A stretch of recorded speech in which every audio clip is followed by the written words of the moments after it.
তো দর্শক, ট্র্যাক্টরের মোবিল ফিল্টার জাম হইলো করণীয় কি, এটা চেঞ্জ করবেন কিভাবে? তো আজকে আপনাদেরকে দেখাইতেছে। এই দেখেন, এই যেটা হলো 32 নম্বর নাট দিয়ে এটা খুলতে হবে। এই দেখেন, আপনি খুলে আপনাদেরকে দেখাই এইভাবে চেঞ্জ করবেন।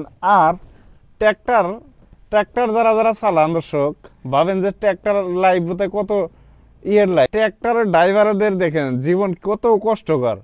একদমই দেখেন, নতুন কাপড় চাপড় পিন্ধে আইসি, এখন উপায় নাই, গাড়ি ডিস্টার্ব দিছে মানে ঠিক করতে হবো। রাইতের 10টা বাজে গেছে, অলরেডি দর্শক এই যে কাম করতেছি। এটাই হলো ড্রাইভারদের জীবন, ট্র্যাক্টরের ড্রাইভারদের দেখেন জীবন। আর চাষারা আপনারা আল ভাইয়া দেখেন টাকা দিতে দেরি করেন। এই যে আমাদের কষ্ট অল্প দেখেন, দেখে হেরা অল্প আল ভাইবেন, লগে লগে টাকা দিয়ে দিবেন। তো কাকা চাষারা আল ভাইয়ের টাকা বাকি রাখবেন না, দেখেন কত কষ্ট করা লাগে। এই 15-20 লাখ টাকা তার ট্র্যাক্টর কিনা, তারপরে দেখেন রাত করে এই যে কিরকম কষ্ট করতেছে, মোবিল শুয়া শুয়া নাকে মুখে পড়তেছে। দর্শক দেখেন, এই উপরে কত তেনা দিয়ে দিছি, তাও এখন ঠিক করতে হবে, নাহলে আবার চাষের জবান দেওয়া আছে, চাষটা করতে পারবো না। তো দর্শক, আপনারা দেখতে থাকেন আর আমার অল্প সাপোর্ট করবেন। ধন্যবাদ।